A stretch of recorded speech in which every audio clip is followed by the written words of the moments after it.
दुख हमारे जीवन में इसीलिए आते हैं ताकि हम सुख का महत्व समझ सकें।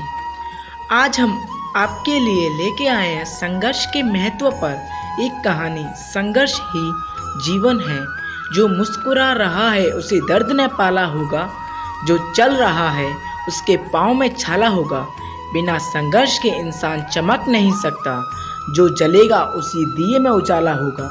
संघर्ष क्यों बचे संघर्ष से? संघर्ष ही तो जीवन की आत्मा है। जितना कठिन संघर्ष होगा उतनी ही शानदार जीत होगी। एक बार एक किसान भगवान से बहुत ही नाराज हो गया। किसान बहुत मेहनती था। बहुत मेहनत से वह खेतों में अनाज उगाता, उसकी देखभाल करता, पर अक्सर उसकी फसल खराब हो जाती। कभी सूखा पड़ जाता, कभी बाढ़ आ जाती, कभी तेज धूप, कभी आंधी। कोई ना कोई कारण बन ही जाता कि उसकी फसल खराब हो जाती। एक दिन वह किसान गुस्से से आसमान की ओर देखकर भगवान से कहा, हे ईश्वर, आपको लोग सर्वज्ञाता मानते हैं कि आप सब जानते हैं। कहते हैं कि आपकी इच्छा के बिना एक भी पत्ता नहीं हिलता, पर मुझे तो लगता है कि आप छोटी सी छोटी बात भी नहीं जानते। आपको तो यह भी नहीं पता खेती बाड़ी कैसे करते हैं। अगर आप जानते होते तो हर समय जो बाढ़, आंधी और तूफान आते हैं वो कभी नहीं आते। आप नहीं जानते कि कितना नुकसान उठाना पड़ता है हम किसानों को। यदि आप मेरे साथ में यह शक्ति दे दें कि जैसे मैं चाहूँ वैसे मैं मौसम कर दूं, फिर आप देखना मैं अन्न के भंडार लगा दूं।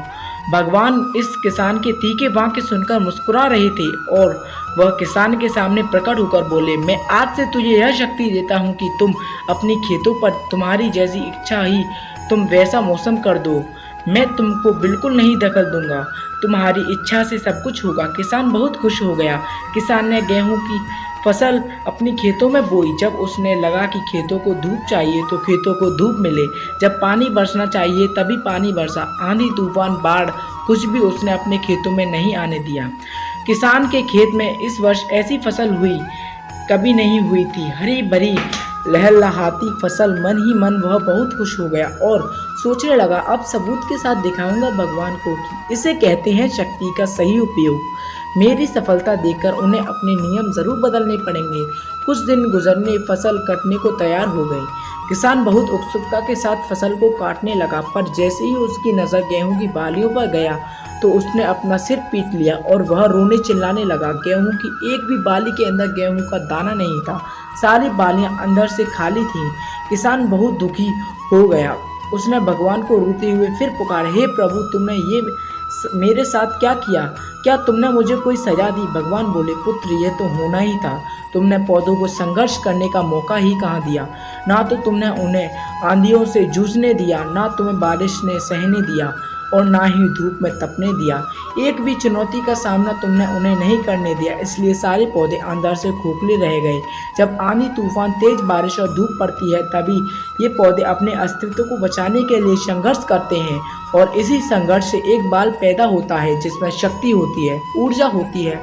और यही ऊर्जा पूर्ति तेरे गेहूं के दोनों की तरह जो नहीं फूटी, तूने उन्हें कठिन परिस्थितियों से गुजरने ही नहीं दिया।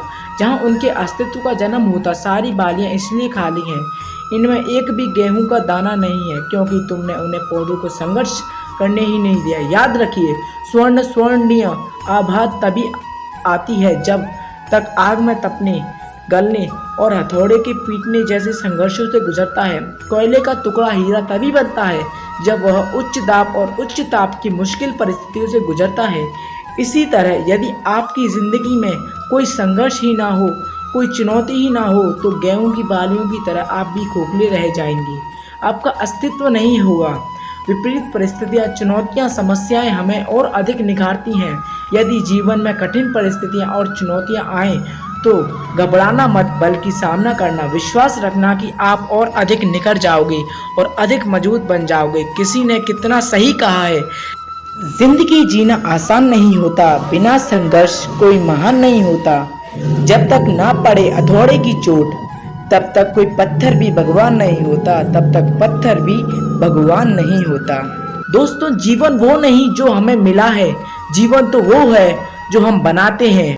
दोस्तों, ऐसी ही और प्रेरक कहानियों के लिए like and subscribe our YouTube channel and thanks for watching दोस्तों।